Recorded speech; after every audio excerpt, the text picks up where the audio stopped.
Hey, bonjour tout le monde, ici c'est Marc-André Ferron. Aujourd'hui, je vous présente la pyramide de Ferron. Et peut-être que vous vous demandez ouais, à quoi ça sert, pourquoi il a fait ça, etc.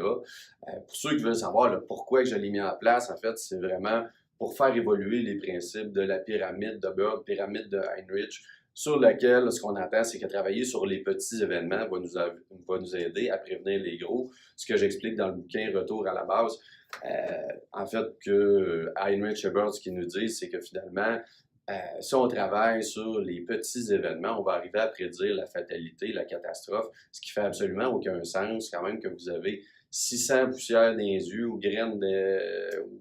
peu importe, que quelqu'un se cogne sur un cadre de porte ou qu'il se fasse une entorse lombaire, ça ne vous empêchera jamais de tuer quelqu'un sur du hard flash, du travail en hauteur ou du cadenassage. C'est des choses qui sont complètement différentes, qu'on traîne depuis trop longtemps dans nos organisations et qui était temps qu'ils évoluent. Donc, ce que vous retrouvez ici, c'est comment assurer votre diligence, mais aussi les performances de votre organisation. Donc, 3 devoirs: être prévoyant, être efficace et être autoritaire. La santé et sécurité, c'est de la gestion des dangers. Et être prévoyant, ça veut dire, est-ce que je suis capable d'anticiper ce qui peut arriver? Si la santé et sécurité, c'est de la gestion des dangers, numéro 1 que je devrais connaître, mes dangers. Faire de l'analyse des dangers, analyse de risque par poste, pour savoir c'est quoi que j'ai à gérer. C'est là que je vais trouver ce qu'il y a de plus grave, de plus probable et de plus fréquent.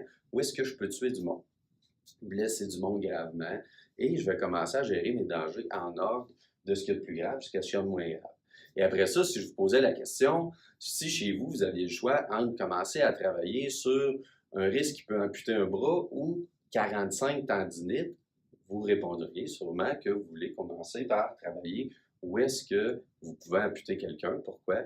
Parce qu'au niveau diligence, les organisations sont poursuivies pour ce qui arrive de plus grave, mais moralement aussi, un bras, ça ne repousse pas, une tendinite avec un peu de glace, on va s'en remettre. Donc, ce n'est pas la même façon d'arriver à gérer les dangers, comment on va prioriser.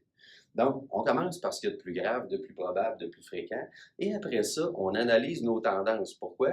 Parce que des dangers, il va toujours en avoir dans vos organisations. Actuellement, au moment où je vous parle, je suis dans une salle de conférence, je pourrais me cogner la hanche sur une table, et est-ce que ça ferait en sorte qu'on mettrait de la mousse sur tous les coins de table avec des gyrophares qui disent attention, présence de coin de table, distance d'approche, tout le kit? C'est un niveau de risque qui est acceptable. Par contre, si j'ai 45 personnes dans mon année qui se pètent la hanche sur le coin de la table, il est peut-être ici, il est peut-être temps qu'on arrondisse le coin, qu'on l'enlève dans le cadre de porte, où il y a quelque chose qui ne va pas. Donc, ce que je veux, c'est analyser mes tendances pour savoir c'est où qui arrivent les petits événements. Je ne veux pas tout adresser tout en même temps en matière de santé et sécurité. Et là, souvent, ce qu'on voit, les gens partent et demandent qu'on déclare tout pour tout adresser.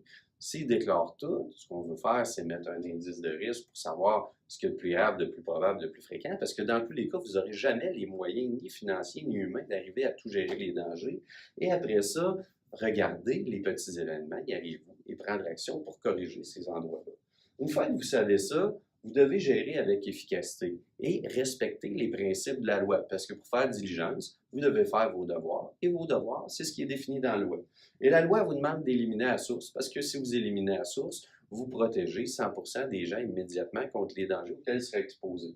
Si vous réduisez à source, que vous mettez vos machines dangereuses dans une cage fermée, barrée, vous protégez encore une fois 100% des gens, 100% du temps.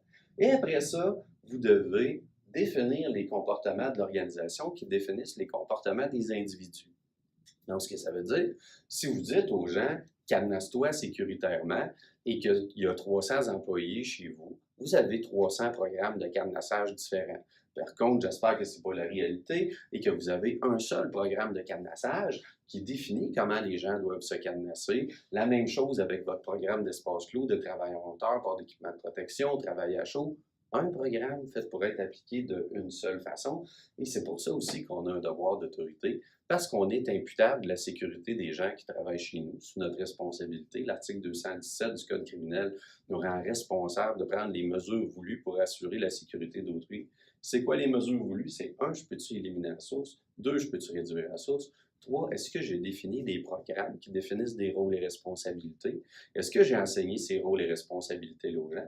Est-ce que je me suis assuré que c'était efficace? Qu'est-ce qu'on avait mis en place? Et ultimement, est-ce que j'ai toléré que les gens n'appliquent pas mon programme où finalement, j'ai fait mon devoir d'autorité et je me suis assuré que 100% des gens appliquent les règles. Parce que rappelez-vous, quand on entend que les gens nous disent que 90% de leurs événements sont reliés à des comportements non sécuritaires, ce qu'on pourrait se poser comme question, c'est est-ce que des comportements non sécuritaires récurrents, ça se peut si on ne les tolère pas? Et c'est strictement impossible. Donc, ce qu'on ne tolère pas, ça n'arrive pas, et ce qu'on tolère, ça arrive. Fait que, c'est pas mal les principes que vous retrouvez dans la pyramide de Ferron, que vous retrouvez aussi dans le livre Retour à la base. Mais si vous voulez en savoir plus, le 17 juin prochain, j'ai une formation sur la gestion stratégique de la santé et sécurité à Québec.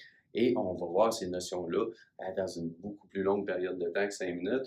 Je vous invite à vous joindre si vous voulez vous inscrire, info@commercialgestionauthentique.com. Sinon, les bouquins de la collection Gestion Authentique sont là et au plaisir de vous avoir avec nous. Bye bye.